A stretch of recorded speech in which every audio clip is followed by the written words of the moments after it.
All right, well, AMD is going head to head with Nvidia. Earlier this week, the semiconductor company unveiled its most advanced GPU for AI yet.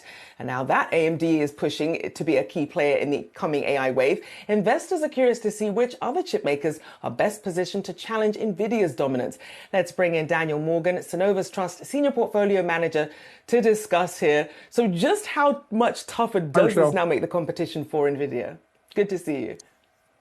Well, we have to bear in mind, Rochelle, that Nvidia was kind of first to the market in AI. They were one of the first chip companies to really embrace it before AI became the big hot word. They have 80% market share. Nvidia had about a 40% market share back in 2019. So you can see their market share has really doubled.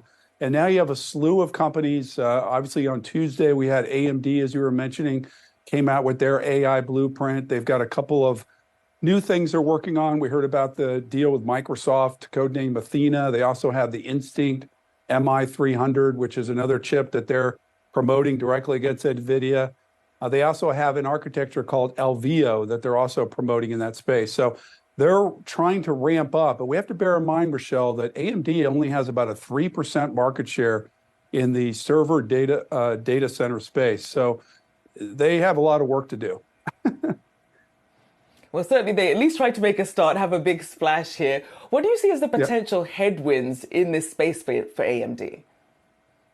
Well, it's just that NVIDIA was first to the market. So you have everybody using their chips, and now you come along later, kind of like really Intel was a dominant player in the CPU market, and AMD was always trying to gain market share against them. So they're not unaccustomed to being the underdogs. But the biggest challenge is just kind of breaking and showing that their chips are superior, that they can run faster, they're more efficient than what people are already using in terms of NVIDIA. So it's always hard to be the second guy coming in, right? When the number one player has 80% of the market.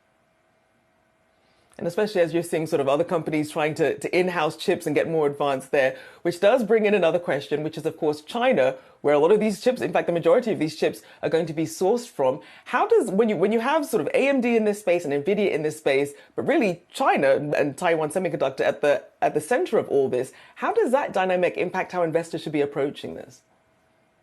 Well, you're right, Rochelle. I mean, there was an announcement that came out previously that China has banned some of the Hopper 100 NVIDIA chips. Now, that's a huge chip for them. There are certain components that I guess they feel are a security risk. That's a risk in terms of China pushing back. We know about a month ago, they came out with a ban on some of Micron Technology's DRAM that is used in certain products. So that also, as you mentioned, the risk of Taiwan Semiconductor, Samsung, Global Foundries. Taiwan Semiconductor produces pretty much all of NVIDIA's chips. They're in a part of the world that could be very hostile in terms of China.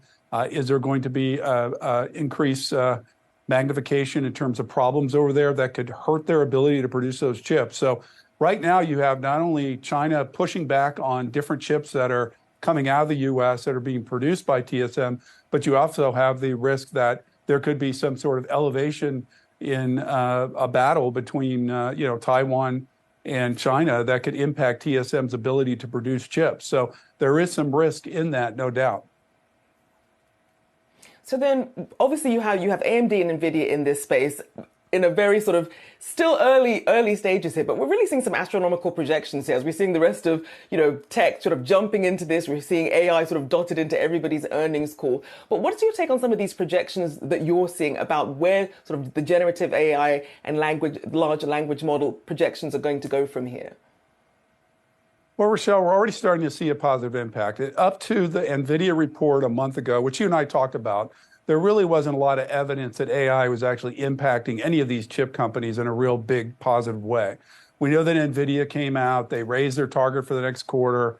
I think it was $11 billion in total revenues, a huge increase from what the street was looking for. So we finally saw some evidence.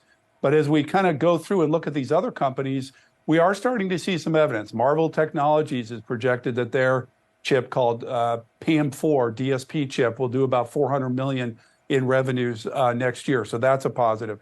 We have other companies coming out and communicating that they're actually seeing a positive impact from some of the AI chips that they're bringing out. But we have to remember, Rochelle, what's happening is we have a secular slowdown in terms of data center CapEx spending.